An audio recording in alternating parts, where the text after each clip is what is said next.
ልክ እንደ መጥምቀ መለኮት ቅዱስ ዮሐንስ ከእናቱ ማኅፀን ጀምሮ የተመረጠ ሚስትም ሆነ ልጆች ስላልነበሩት አብዝቶ ጸሎትን የሚጸልይ በዚህም ትንቢቱና ራእዩ በጸሎት የተገለጸለት ነቢይ ቤተ መቅደስ በመሄዳቸው ብቻ አምላካቸውን ያስደሰቱ ይመስላቸው የነበሩ በወቅቱ የነበሩ ሰዎችን ከልብ ወደ አምላካቸው መመለስ እንዳለባቸው የገሰጻቸውና ይህን ባለማድረጋቸው በምርኮ እንደሚወሰዱ የተነበየ ለኢየሩሳሌምና ወገኖቹ ባጠፉት ምክንያት አብዝቶ በማልቀሱ አልቃሻው ነቢይ የተባለው የነቢዩ ኤርምያስ ታሪክ እነሆ።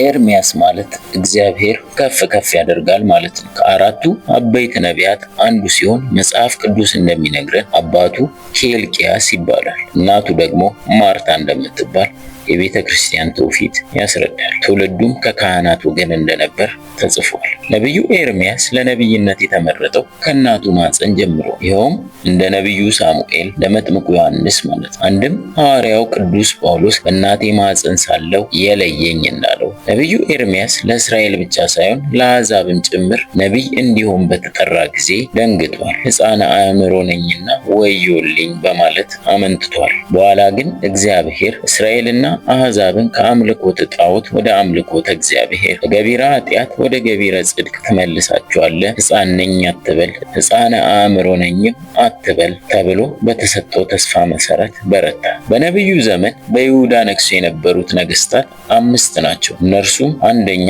ባዕድ አምልኮን ለማስወገድ እግዚአብሔርን ቤትና አምልኮን ለማሳደስ ብዙ የደከመው በመሞቱ ነቢዩ ኤርምያስ ያለቀሰለት ኢዮስያስ፣ ሁለተኛ በነገሰ በ3ኛው ወር የግብፅ ንጉስ አስሮ የወሰደው የኢዮስያስ ልጅ ኢዮአክስ ወይም ሰሎም ነው። ሶስተኛ ፈርዖን ኒካኡ በወንድሙ በኢዮአክስ ምትክ በይሁዳ ያነገሰው አስቀድሞ ለግብፅ በኋላም ለባቢሎን የተገዛው የንግስና ዘመኑ እጅግ ክፉ የነበረው እግዚአብሔርን ቃል በመናቅ ኤርምያስን የተቃወመው መጽሐፉንም ያቃጠለበት ኢዮአቄም ነው። አራተኛ ከአባቱ ከኢዮአቄም በኋላ በኢየሩሳሌም ለ3 ወራት የነገሰ በ597 ቅድመ ልደተ ክርስቶስ ላይ ከቤተሰቦቹና ከአለቆቹ በጠቅላላ ከ10,000 ሰዎች ጋር ወደ ባቢሎን ተማርኮ የሄደው ዮአኪን ነው። አምስተኛ ከኢዮስያስ ልጆች 3ኛ የሆነው የወንድሙ ልጅ ዮአኪን በተማረከ ጊዜ የባቢሎን ንጉስ ናቡከደነጾር በይሁዳ ያነገሰው በነቢዩ ኤርምያስ ምክር ላይጠቀምበት ምክርን ይጠይቀው የነበረው በክፋቱ የጸና ከ4 ዓመት በኋላ ወደ ባቢሎን ተወስዶ የተመለሰው በኋላ ግን በግብፅ ተማምኖ የባቢሎን ንጉስ ላይ ያመፀው ከዓመት ተመንፈቅ በኋላ ተይዞ ተማረከና እውር ሆኖ በግዞት ቤት ሳለ የሞተው ሴዴቅያስ ናቸው። ነቢዩ ኤርምያስ አገልግሎቱን የጀመረው የይሁዳ ንጉስ ኢዮስያስ በነገሰ በ13ኛው ዓመት ላይ ነበር። ይኸውም በ626 ቅድመ ልደተ ክርስቶስ መሆኑ ነው። ይሄ ዓመት ደግሞ እጅግ በጣም ወሳኝ የሆነ ወቅት ነበር። በአንድ በኩል ንጉስ ኢዮስያስ ባዕድ አምልኮን ለማስወገድ እግዚአብሔርን ቤትና አምልኮ ለማሳደስ ከጀመረ 1 ዓመት ሆኖታል። በሌላ በኩል ደግሞ ባቢሎናውያን ከአሦር አገዛዝ ነፃ ለመውጣት 1 ዓመት ይቀራቸው ነበር። ስለዚህ ነቢዩ ኤርምያስ አገልግሎቱን የጀመረው በቤተ ክህነቱ በፖለቲካው ወሳኝ ኩነቶች የሚፈጸሙበት ሰዓት ላይ ነበር ማለት ነው። ከዚሁ ጋር በተያያዘ የሰሜኑ ክፍል ህዝብ ወደ ሶሪያ ተማርኮ ከፈለሰ 100 ዓመቱ ነበር። የህዝቡን ግብረ ገብነት ስንመለከት ደግሞ በቤተ መቅደስ ሄደው መስዋዕት ስላቀረቡ ብቻ እግዚአብሔርን ከልባቸው ያመለኩት ይመስላቸው ነበር። እግዚአብሔር ግን ከመስዋዕት ይልቅ ልብን ነው የሚፈልግ። ይኸውም ሊቁ ቅዱስ ዮሐንስ አፈወርቅ እግዚአብሔር ከወርቃማ መስዋዕት ይልቅ ወርቃማ ነፍሳትን ይሻል እንዳለው ነቢዩ ኤርምያስ ይህን የግብዝነት ምልልሳቸውን እንዲያስተካክሉ ነገራቸው። መጻተኛውን፣ ድሃ አደጉን፣ መበለቲቱን እየበደሉ እልፍ ጊዜ መስዋዕት ማቅረባቸው ቤተ መቅደሱን የወንበዴዎች ዋሻ ማድረግ እንደሆነ አሳስቦ ነገራቸው። ካልተመለሱ ግን እነርሱ በባዕድ ንጉስ እንደሚማረኩ ቤተ መቅደሱም እንደሚፈርስ በቤተ መቅደሱ በር ሆኖ በመጮህ በግልጽ ነገራቸው። ህዝቡና ካህናቱ ግን አላመኑ። ይባስ ብለውም መቱት፣ በእግር ግንድ ያዙት፣ በጭቃ ጉድጓድ ጣሉት፣ 2 ጊዜም አሰሩት። አብዷል ብለውም አወሩበት። በመጽሐፍ ቅዱስ ውስጥ ስለደረሰበት መከራ እንደ ነቢዩ ኤርሚያስ ያለቀሰ ሰው የለም። በሥነ መለኮት ምሁራን ዘንድ አልቃሻው ነቢይ እየተባለ መጠራቱ ይህን ባህሪውን የሚያመለክት ሰቆቃው ኤርሚያስ ማንበብም ይህን ሐሳብ ግልጽ ያደርግልናል። ነቢዩ ኤርሚያስ ከሌሎች ነቢያት ለየት የሚያደርገው ሌላኛው ነጥብ ከእግዚአብሔር ጋር የሚነጋገረው በጸሎት መሆኑ። ትንቢቱም ሆነ ራእዩ የሚገለጽለት ሲጸልይ ነው። ሲከፋው የሚያወያየው ወዳጅ ሚስትም የለውም አላገባምና ልጅም የለውም። ስለዚህ ሲከፋው የወንድሞቹን ስቃይ ሲያይ የቤተ መቅደሱን መፍረስ ሲመለከት ያለቅስ፣ እግዚአብሔርንም ያናግረዋል። ነቢዩ ምንም እንኳን ኢየሩሳሌምና ሕዝቡን ቢወድም መማረካቸውን እንደማይቀር ሊነግራቸው ተገዷል። ከዚህም በላይ ለባቢሎን ንጉሥ እጅ ስጡ፣ ተገዙም፣ ምርኮኞች እስከ 70 ዓመት ድረስ አይመለሱም ብሎ ተገለጠለትን የእግዚአብሔርን ቃል ስለተናገረ ተጠላ። ብዙዎችም ሊገድሉት አሰቡ። በእግር ግንድ ተያዘ፣ በጭቃ ጉድጓድ ተጣለ፣ 2 ጊዜም ታሰረ፣ አብዷል ተባለ። ስለዚህ ነቢዩ በራሱ መጽሐፍ ላይ ለራሱና ስለደረሰበት መከራ ብዙ ስለጻፈ ከሌሎች ነቢያት ይልቅ ጠባዩና ሁኔታው ተገልጿል። ከዚህ ሁሉ ጋር ለሕዝቡ ምልክት እንዲሆን ሚስት እንዳያገባ፣ ወደ ግብዣ ወይም ወደ ለቅሶ እንዳይሄድ ተከልክሏል።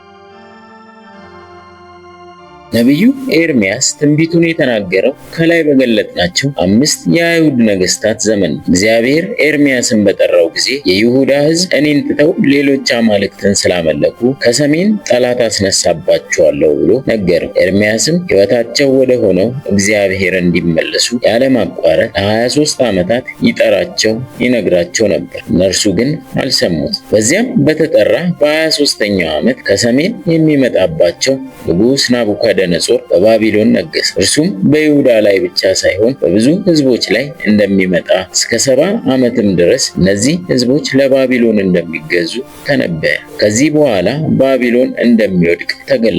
ይህን ከባድ የፍርድ መልእክት ለመናገር ያበቃው አምላኩ ኃይል እንጂ በራሱ ችሎታ አልነበር። በእነዚህም 23 ዓመታት የተናገረው ትንቢት ሁሉ ተጽፎ ሲነበብለት ንጉሥ ኢዮአቄም ጽሑፉን ቆራርጦ አቃጠለው። ኤርሚያስ ግን እንደገና አጋዡ በነበረው በባሮክ እጅ አጻፈ።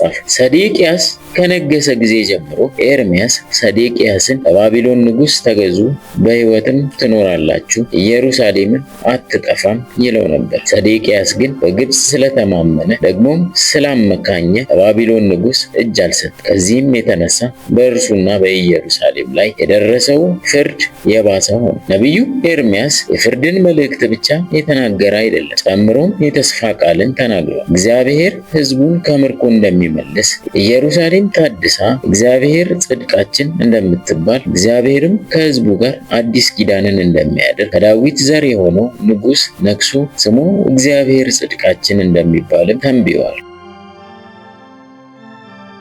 ነቢዩ ኤርሚያስ በብሉይ ኪዳን ውስጥ የተካተቱ 5 ያህል መጽሐፍትን የጻፈም ነቢይ ነው። አንደኛ ትንቢተ ኤርሚያስ። የትንቢተ ኤርሚያስ ዋና መልእክት እግዚአብሔር ታላቅና ቅዱስ ስለሆነ ሕዝቡ ከክፋት ተመልሰው በፍጹም ልብ እንጂ በሐሰት እንዳያመልኩት ማስገንዘብ ነው። ይኸውም አታላይቱ ይሁዳ በሐሰት እንጂ በፍጹም ልቧ ወደ እኔ አልተመለሰችም፣ ካህናቱና ነቢያቱ እግዚአብሔርን ስለመፍራት በቅንነትም ስለመኖር ሳይሆን ሕዝቡን የእግዚአብሔር ቤት እዚህ ነው፣ እናንተም ሕዝቡ ናችሁ፣ አይዟችሁ፣ ምንም አይደርስባችሁም እያሉ ማታለላቸው ለዚህ ምስክር ነው። እግዚአብሔር ግን የሚያየው ደጋግመን እንደተናገርነው ልብን ነው። በፍጹም ልባቸው እግዚአብሔርን የሚፈልጉትም ያገኙታልና። ሁለተኛው ሰቆቃው ኤርሚያስ። ሰቆቃ ማለት ሙሾ፣ ለቅሶ ማለት። መጽሐፉ በዚህ ስያሜ እንዲጠራ የሆነበት ዋና ምክንያትም ኢየሩሳሌም በጠላት እጅ ወድቃ ቤተ መቅደሷና አጥሮቿ በጠላት ፈራርሶ እናቶች ልጆቻቸው በረሃብ አልቀው በማየት ዝም እስከ ማለት የደረሱበት ረሃብና ጥም ጸንቶባቸው ካህናትና ነቢያት መገደላቸውን አይቶ የጻፈው ስለሆነ መጽሐፉ 5 ምዕራፎችን የያዘ ሲሆን በውስጡ ከለቅሶ በተጨማሪ እግዚአብሔር ቁጣና ቅጣት እንዲሁም ስለ ተስፋ ድህነት በስፋት ተገልጾበታል።